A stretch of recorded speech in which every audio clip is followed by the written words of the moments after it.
Well, the first test of the 2024 presidential season is here, and very early on, a winner was decided. The Associated Press called the state of Iowa for former President Donald Trump around 7:45, just 45 minutes after precincts stopped letting voters in.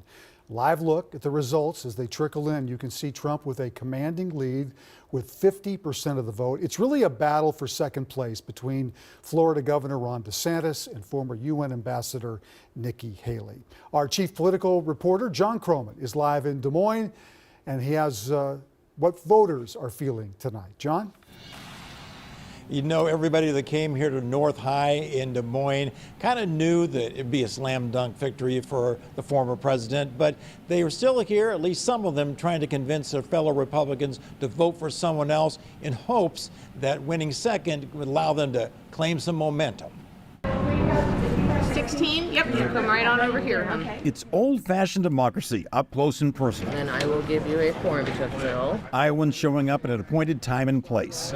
But as far as the voting, you can only vote in your precinct. Republicans from 3 Des Moines precincts gathered at North High to make their presidential preference known. And I'm going with my heart. I've been a Republican my whole life. She will go after those Democrats like there's no tomorrow. They don't know what hit them. You can't cross-vote. You guys can't vote for stuff over here. After taking care of some party organizing business, it was time for the campaign reps to make their pitches to those in the auditorium. COVID is where I really got particularly interested in his leadership, not only as governor of Florida, pushing back against Disney, but pushing back against Dr. Fauci. To Trump again or not to Trump again? However, not too much into Trump's first term, I witnessed many of what we now know as the fake news. She took South Carolina from being a poor state to an economically competitive state. So we got to wrap this up. And then you guys are going to vote. The main event. Got yours already? Little slips of paper that, when combined with other pieces of paper, Thank you. in hundreds of other places, will add up to Iowa's signal to the rest of the nation. 2, 3, 15. Points for transparency on this night.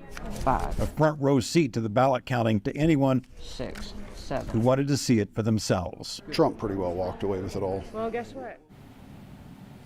So here at North High, that was definitely true. Trump won by sizable margins in the precincts here, but the vote totals were very small. Only 74 votes spread across 3 precincts. So turnout was low, and we're sure the extreme weather probably had something to do with that. And yes, they did turn out the lights here at the high school, but the party is not over for some. Back to you. All right, John, thank you.